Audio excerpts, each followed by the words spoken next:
법적 진행 상황과 그 의미에 대해서 말씀드리겠습니다. 피해자는 7월 13일 기자회견을 통해서 거대한 권력 앞에서 힘없고 약한 저 스스로를 지키기 위해 공정하고 평등한 법의 보호를 받고 싶었습니다. 안전한 법정에서 그분을 향해 이러지 말라고 소리 지르고 싶었습니다. 법치국가, 대한민국에서 법의 심판을 받고 인간적인 사과를 받고 싶었습니다. 라고 말했습니다.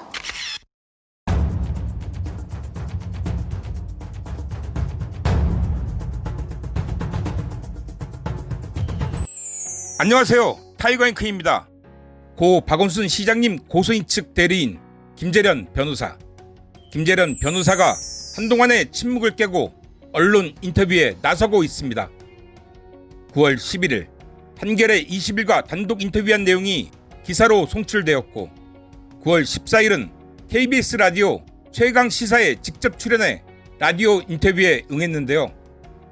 오늘은 지난 7월 두 차례에 걸쳐 있었던 기자회견과 이번 9월 인터뷰 내용을 분석해보고 과연 사건의 실체는 무엇이었는지, 그리고 왜 이 시점에 고소인 측 대리인 김재련 변호사는 언론 인터뷰를 자청하고 나섰는지를 분석해보려 합니다. 지난 7월 1, 2차 있었던 고소인 측 기자회견장의 현수막 내용을 기억하십니까? 1차 기자회견은 서울시장에 의한 성추행 사건 기자회견, 2차 기자회견은 한 발 더 나아가 서울시장에 의한 위력 성폭력 사건 2차 기자회견. 성추행에서 성폭력으로 기자회견 이름이 바뀌었음에도 여기에 대한 고소인 측의 어떤 설명도 없었습니다. 그리고 이것을 문제 삼는 언론도 없었습니다. 고소인 측이 성추행이라 하면 성추행으로, 성폭력이라 하면 성폭력으로 언론들은 아무 비판 없이 따라갔고, 그렇게 두 달이 지났는데 이 기간 동안 박원순 시장은 대중들에게 성추행범으로 각인되고 말았습니다. 9월 11일 한겨레 20일 인터뷰에서부터 김재련 변호사가 부르는 사건 호칭이 달라졌습니다. 성적 괴롭힘. 김재련 변호사는 한겨레와 인터뷰 내내 박원순 시장 관련 사건을 성적 괴롭힘이라 칭하며 불렀습니다. 이는 이번 KBS와의 인터뷰도 마찬가지입니다. 이 사건은 그 성적인 괴롭힘 부분에 대한 법적 판단의 문제를 이미 넘어서 버린 것 같습니다. 네. 성적 괴롭힘. 이것은 지난 7월 기자회견 당시 성추행이나 성폭력이라 주장했던 것과 분명 다른 의미의 주장입니다. 이렇게 갑자기 박원순 시장님에 대한 혐의 자체가 달라진 이유는 과연 무엇일까요?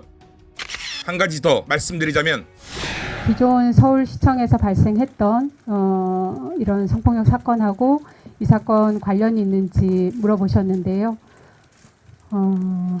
두 개 다 공통점은 서울시 내에서 발생했다라는 부분일 것입니다. 그리고 구체적으로 어떤 관련성이 있는지에 대해서 이 자리에서 제가 말씀드리는 것은 적절치 않다고 생각합니다.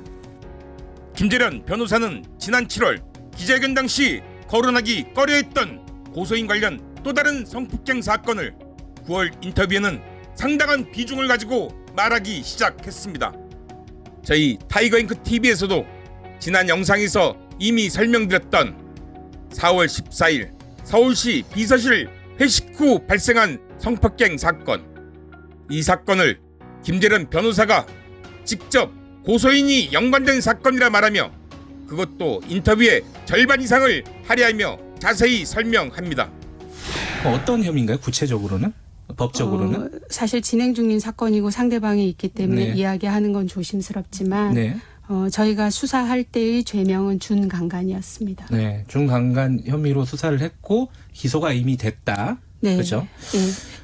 예, 말씀하시죠. 예, 그 지난 목요일 저녁에 기소가 된 걸로 알고 있는데 네. 기소할 당시 죄명 이런 것은 저희가 공소장을 확인을 해봐야지 정확히 알 수 있을 것 같습니다. 지금 상황에서는 수사는 중강간으로 네. 수사를 했다. 네. 이전엔 거론도 되지 않았던 사건에 대해 죄명까지 밝히며 자세히 설명하는 김재련 변호사. 그러나 박원순 시장 관련해서는 정반대 입장을 보이는데요. 증거에 대해 묻는 사회자의 질문에 이전과는 달리 신경질적인 반응을 보입니다. 증거를 다 공개해야 되는 거 아니냐. 이거 가지고 어떻게 박원순 시장을 성추행으로 몰 수 있느냐. 이런 식의 문제제기가 있지 않습니까? 여기에 대해서는 뭐라고 말씀하시겠습니까? 피해자는 이 사건을 형사 고소한 피해자입니다. 네. 수사기관에 관련 자료를 제출하고 수사기관을 통해서 판단을 받는 것이 피해자에게 부여되어 있는 헌법적인 권리입니다. 네. 이 세상 어떤 사건에서 피해자가 자신이 고소한 사건에 대해서 전 국민을 상대로 해서 세세한 증거를 공개하는 경우가 어디 있었습니까? 네. 그렇지 않음에도 불구하고 왜 이 사건 피해자에 대해서는 그런 요구를 하고 비난을 하는지 네. 심히 유감스럽고요. 끝끝내 증거에 대해 함구하고자 하는 김재련 변호사. 성추행이란 주장에서 성적 괴롭힘으로 한 발 물러난 모습에서 저는 박원순 시장님 관련 증거는 우리도 모두 아는 러닝셔츠 사진 이상은 없다 생각합니다.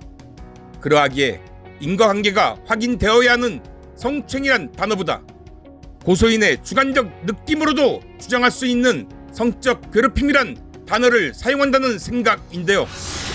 그럼 지금 이 시점에서 갑자기 언론 인터뷰를 하는 이유는 무엇일까요? 저는 그 이유가 4월에 있었던 고소인의 성폭행 사건, 이 사건이 김재련 변호사의 생각과 달리 어렵게 진행되고 있는 것이 이유라고 생각합니다. 현재 이 사건은 불구속으로 기소되어 있습니다. 불구속 기소라는 의미는 법원에서 구속영장을 기각했다는 뜻이고, 법원이 구속영장을 기각했다는 뜻은 다툼의 여지가 충분하다 법원이 보고 있다는 의미입니다. 즉 법원에서 4월 성폭행 사건을 쌍방간 다툼의 여지가 있다고 판단한다는 것인데요. 당연히 피고 측에서는 무죄를 주장하고 있고, 들리는 바로는 피고 측에서 고소인을 무고죄로 맞고소했다는 소식도 들려옵니다. 결론지어 말씀드리자면 4월에 있었던 성폭행 사건 재판이 쉽지 않게 돌아가자 재판에 임박해 여론전을 펼침으로 4월 성폭행 사건 재판을 유리하게 만들어 가겠다는 김재련 변호사의 언론 플레이로 보인다는 것입니다. 이렇게 추론을 하고 나니 박원순 시장님 생각에 너무 분하고 억울한 마음이 드는데요. 저는 지금도 박원순 시장님에게 죄가 있다면 바로 인정해야 하고, 우리라도 박원순을 대신해 고소인에게 사죄해야 한다는 생각입니다. 그러나 세상 어느 피해자가 국민에게 증거를 제시하냐는 궤변을 늘어놓고 박원순 시장 이름 내세워 언론 인터뷰하며 이를 다른 쪽에 활용하려 한다면 이것은 절대 묵과할 수 없는 행위라 생각하는데요. 그러하기에 박원순 시장님 사건의 진실을 밝혀내고 박원순의 명예를 회복하는 일에 우리는 끝까지 노력해야 한다 다짐합니다. 오늘 영상 여기까지고요. 끝까지 시청해주셔서 감사합니다. 여러분들이 눌러주시는 좋아요, 구독 버튼은 저에게 항상 큰 힘이 됩니다. 감사합니다.